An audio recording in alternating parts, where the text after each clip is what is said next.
Di cerita sebelumnya, Ratu Kaisar Yan Qingcheng secara sadar menyadari hawa keberadaan milik Jiang Han.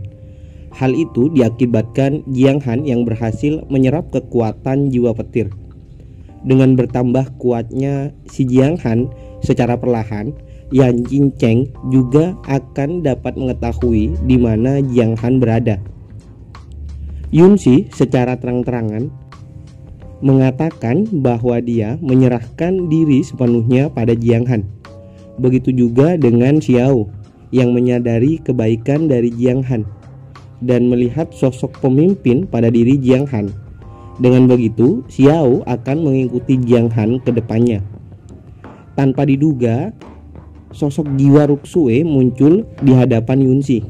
Meski hanya sebuah jiwa tanpa raga, Ruxue memperingati Yunxi jika Jiang Han hanya miliknya seorang. Pada saat Jiang Han mencoba melihat dunia istana jiwa miliknya, ternyata jiwa Ruxue juga berada di sana. Dikatakan jika seseorang telah mencapai master jiwa peringkat kelima, orang tersebut bisa dapat membentuk istana jiwa dengan sendirinya. Hal itulah yang menjadi dasar pemikiran Jiang Han, di mana karena dirinya sangat merindukan Ruxue, maka Ruxue muncul karena terbentuk dari rasa keinginannya. Bisa jadi hal itu benar terjadi, atau itu memanglah salah satu sosok jiwa Ruxue yang menghilang dari raga milik Ruxue. Di episode berapa ya, admin lupa. Oke, seperti biasa, subscribe, like, dan komen sebagai bentuk dukungan pada channel ini. Link traktiran kopi juga sudah admin siapkan di kolom deskripsi. Tanpa berlama-lama, kita langsung masuk dalam ceritanya. Lupa. Terima kasih atas dukungannya dan semoga video kali ini dapat menghibur kalian semua. Cerita kali ini dimulai di tempat istana jiwa milik Jiang Han. Di tempat tersebut terlihat sebuah tempat tidur atau sebuah ranjang. Bisa ketebak arah ceritanya kemana? Jiang Han dan Ruxue melakukan hubungan suami istri di atas ranjang tersebut. Karena dari pertama menikah sampai Ruxue koma, Jiang Han belum pernah melakukan hal ini bersama Ruxue. Nah, pas tahu Ruxue muncul di dunia istana jiwa miliknya, tanpa pikir panjang Jiang Han langsung menginjak pedal gasnya dan melakukan hal tersebut. Gimana cara menjelasinya ya? Gini, terlihat sebuah kekuatan muncul dari dalam ranjang hingga menembus atap. Kekuatan tersebut mempunyai sebuah lambang mirip seperti lambang es atau salju. Kurang lebih begitu. Oke, lanjut. Beberapa saat kemudian, setelah Jiang Han sudah tidak mampu menusuk istrinya, dirinya beristirahat dan tidur bersama Ruxue. Apa yang sebenarnya terjadi? Perasaan hangat dan menyentuh ini. Jiwaku seperti terpelihara setelah aku melakukan hal ini bersama istriku. Tapi tunggu sebentar. Perasaan yang sama dengan efek yang didapat dari kultivasi ganda saat dulu bersama Yan Qingcheng. Jadi penjelasannya gini. Dulu saat menjadi budak, Jiang Han selalu melakukan hubungan intim bersama Yan Qingcheng. Dengan begitu Yan Qingcheng mendapatkan keuntungan besar dan menjadi semakin kuat. Mirip sebuah latihan. Tapi bedanya hanya dengan melakukan esek-esek, Yan Qingcheng bisa menjadi atau bertambah kuat. Nah, sedangkan Jiang Han sebaliknya, dirinya hari demi hari menjadi kurus kering. Inti kehidupannya terus-menerus disedot oleh Yan Qingcheng. Dan yang terjadi sekarang mirip tapi berbeda. Jiang Han dan Ruxue berada di istana jiwa. Jadi dengan kata lain, mereka tidak lebih hanyalah sebuah sosok jiwa, bukan raga maksudnya, hanya sebagai jiwa. Di sini Jiang Han menyadari hal itu setelah melakukan hubungan tersebut dengan Ruksue. Dirinya mendapatkan keuntungan seperti Yan Qingcheng. Jiang Han bertambah kuat dengan melakukan hal tersebut. Iya, kurang lebih begitulah penjelasannya. Sambil memandangi Ruksue di sampingnya yang sedang tertidur, mungkinkah semua ini benar-benar terjadi? Lalu tiba-tiba Jiang Han terhisap sesuatu. Jiang Han, hei, Jiang Han, cepat bangun! Teriak seseorang membangunkan Jiang Han. Cepat bangun, woi! Itu adalah suara Xiao yang sedang membangunkan Jiang Han dengan cara menampar wajah Jiang Han terus-menerus. Jiang Han yang terbangun langsung memanggil Ruksue dan segera mencari keberadaan istrinya di dekatnya.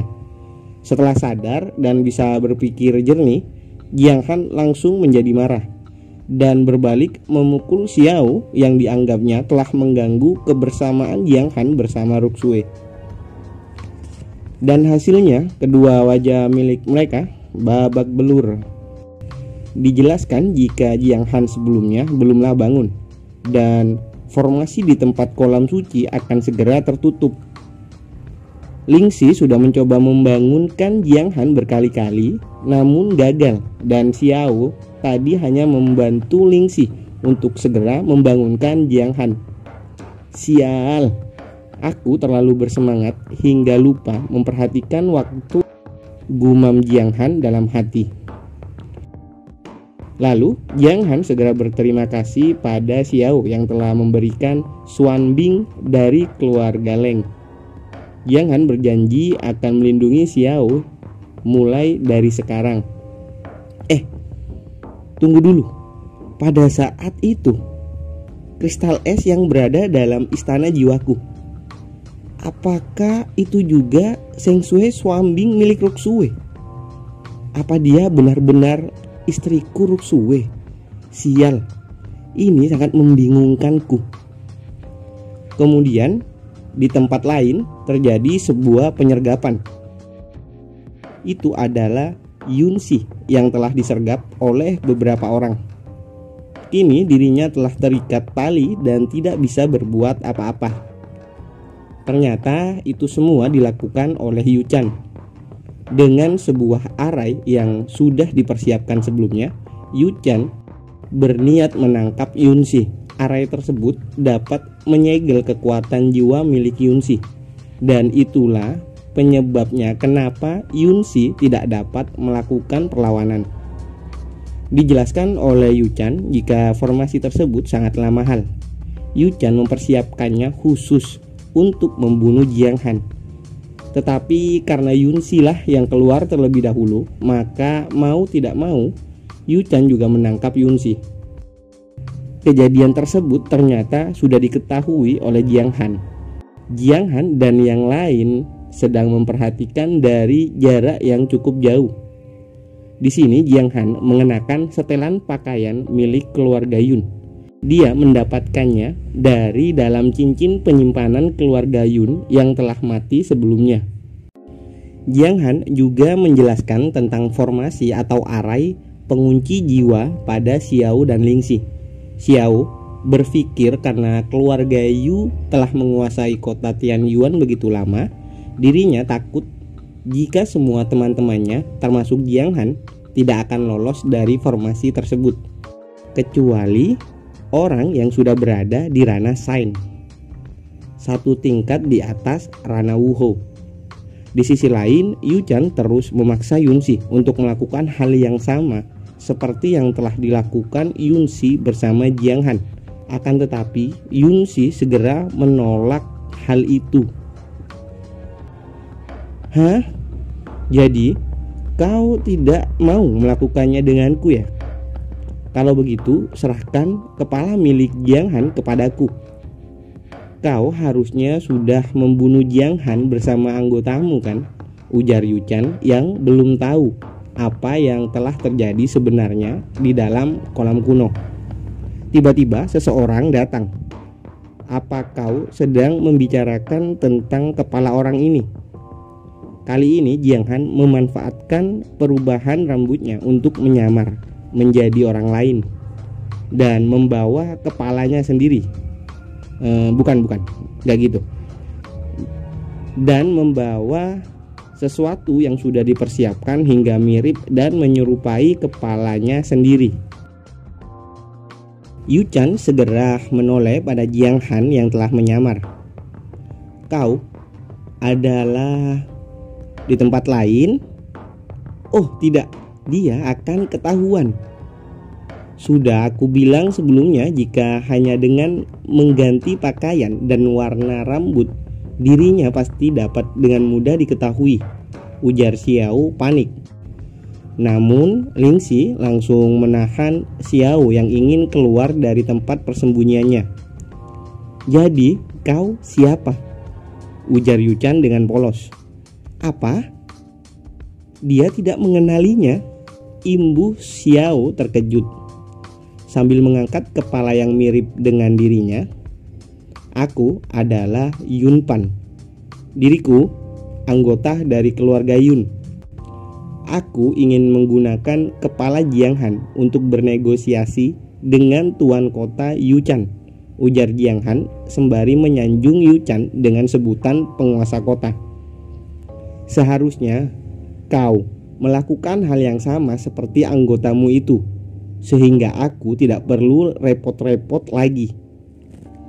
Hei kau, orang dari keluarga Yun, bukankah kau mengatakan akan bernegosiasi persyaratan denganku? Lalu segera berikan kepala itu padaku dan berlututlah sini, cepat. Dari tempat persembunyian terlihat Lingxi yang marah mendengar ucapan dari Yu Chan kepada masternya. Sekarang terbalik, Xiao lah yang menenangkan Lingxi agar tidak merusak rencana Jiang Han. Sebelumnya Jiang Han sudah merencanakan sesuatu bersama Lingxi dan Xiao. Mereka, Lingxi dan Xiao, diberi tugas untuk mengontrol energi formasi yang dibuat Yu Chan. Temukan kekuatan dari titik hukumnya, lalu hancurkan titik tersebut. Kemudian tiba-tiba Jiang Han tertawa. Hahaha. Apakah seperti ini tingkah dari tuan muda kota Tianyuan? Apa yang ingin kau lakukan dengan kepala ini? Menjilat kekaisaran Tianfeng?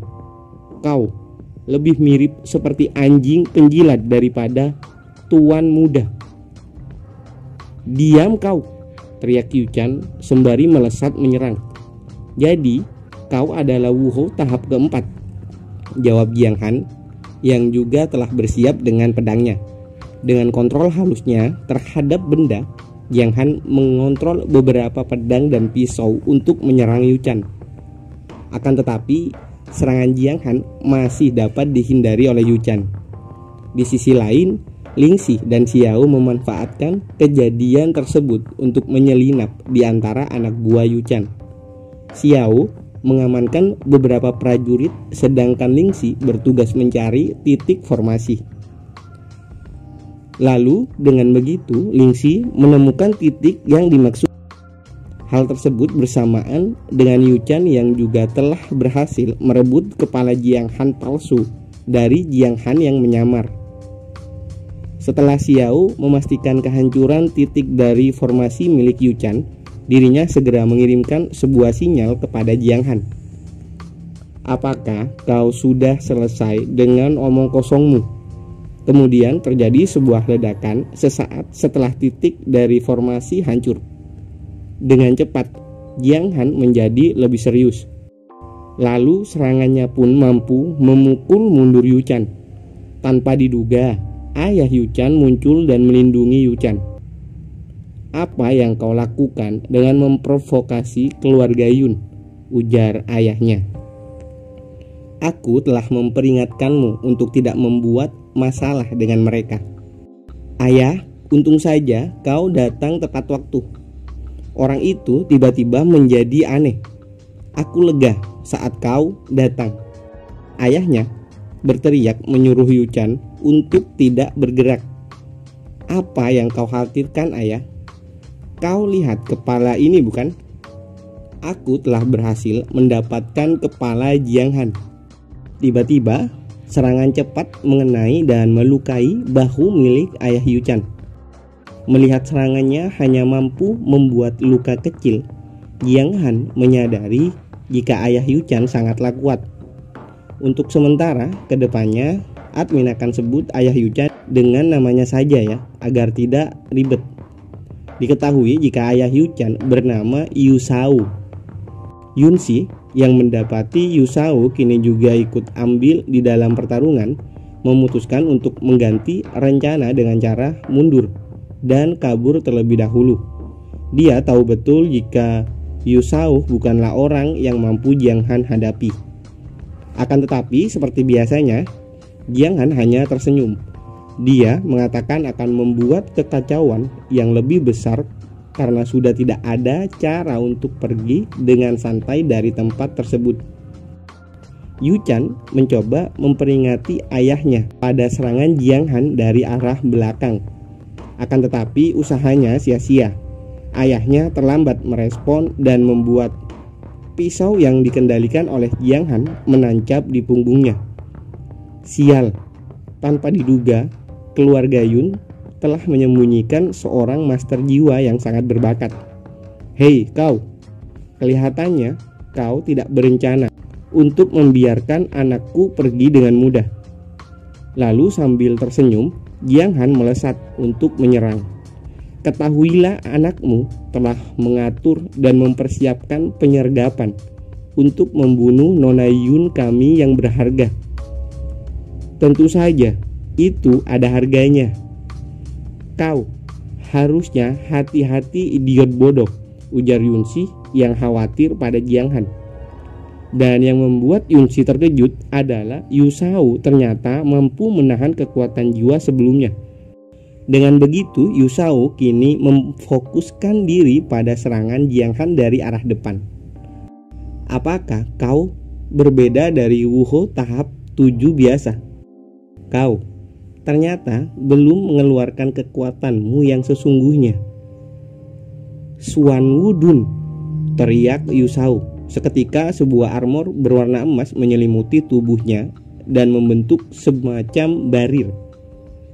Jiu Zongjing, balas Jiang Han dengan menebas barir pelindung milik Yu Shao. Terkejut dengan serangan berat dari Jiang Han, Yu Shao berkata, bagaimanapun hanya di ranah Wuho tahap pertama.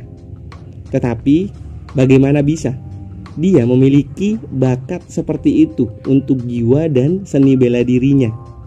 Keluarga Yun benar-benar tak diduga. Jika aku membiarkannya hidup, orang ini dan keluarga Yun akan menjadi masalah di masa depan.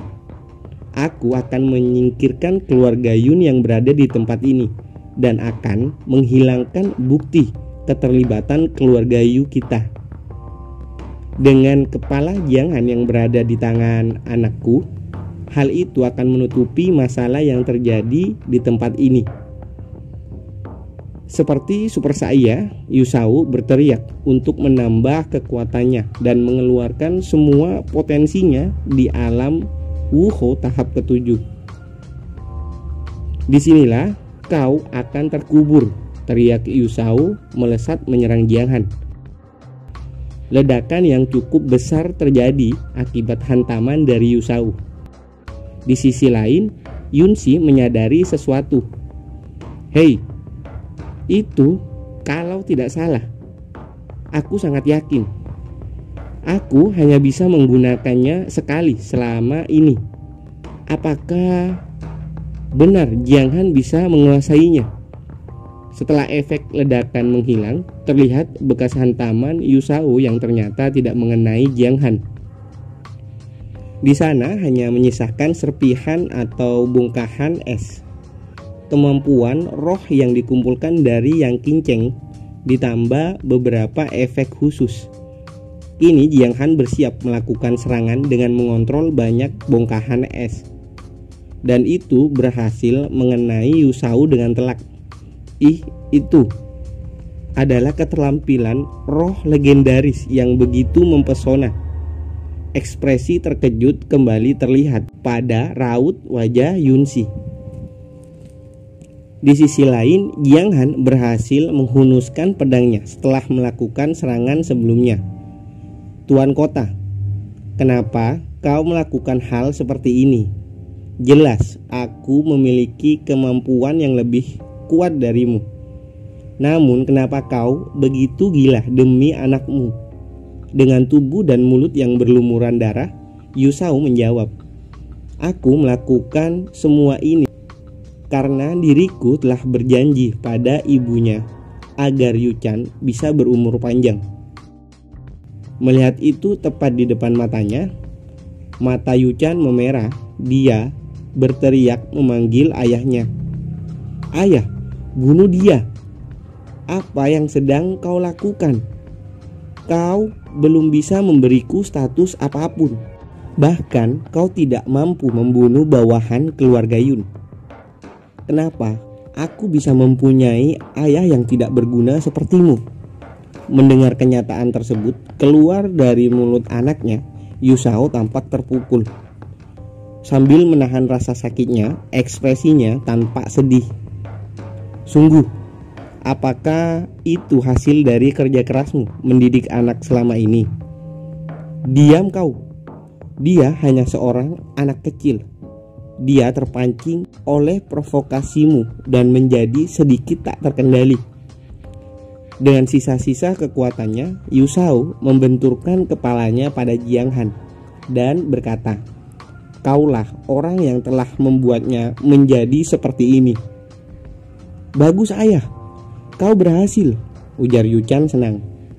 Akan tetapi setelah beberapa saat, Yu Shao berteriak kesakitan dengan kepalanya yang kini berlumuran darah. "Jangan merasa senang dulu. Akan kuberitahu kau sebuah rahasia. Aku adalah Jiang Han," bisik Jiang Han pada Yu Shao. Segera setelah Jiang Han mengatakan hal itu, melalui satu jarinya Jiang Han mengeluarkan kemampuan petir miliknya tepat di kepala Yu Shao. Lalu suara sambaran petir yang begitu hebat terdengar bersamaan dengan teriakan terakhir dari Yu Shao. Dengan begitu Jiang Han mengirim Yu Shao ke lobi di video kali ini. Melihat kekalahan dan kematian ayahnya, dengan cepat Yu Chan pergi berlari dari tempat tersebut dengan masih membawa kepala palsu Jiang Han. "Ayah, kau pergilah dengan bahagia. Aku akan tetap membawa kepala Jiang Han bersamaku. Aku berencana menawarkan kota milik kita dan kepala Jiang Han untuk kekaisaran.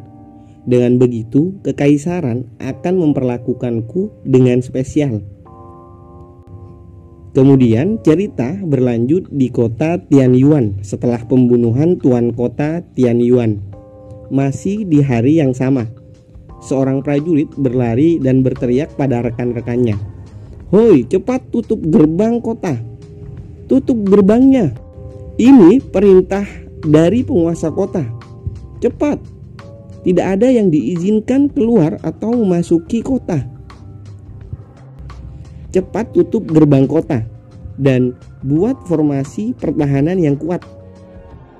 Dengan cepat, pintu gerbang atau pintu utama kota Tianyuan langsung segera ditutup. Meski beberapa penduduk melaporkan keluarganya yang masih berada di luar, namun para prajurit penjaga gerbang tidak memberi kesempatan membuka pintu.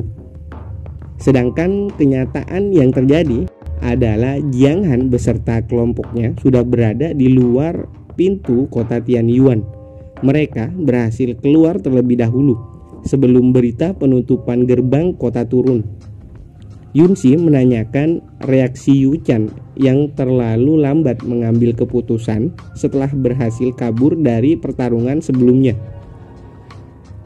"Itu karena dia tidak memiliki benda ini," jawab Jiang Han sembari melemparkan sesuatu pada Yunsi. "Hah? Bukannya ini adalah..." "Benar, token tuan kota. Dengan tidak adanya benda itu, Yuchan tidak bisa memerintahkan kota. Itu hadiah untukmu, ujar Jiang Han menjelaskan. Di kota Tianyuan sementara ini tidak memiliki penguasa kota, dan itu akan membuat kota ini jatuh dalam kekacauan. Sedangkan Yuchan seharusnya sibuk dengan banyak hal untuk memblokir kota sambil menawarkan harta pada sang raja. Dia pasti akan menyebarkan rumor yang buruk, seperti seseorang mengkhianati keluarga Yun, seorang pelacur yang membunuh tuan kota atau ayahnya, serta akan menyiapkan bukti untuk Yunxi. Benar dengan apa yang dipikirkan Jiang Han, Yuchan menuliskan surat pada raja yang isinya seperti ini.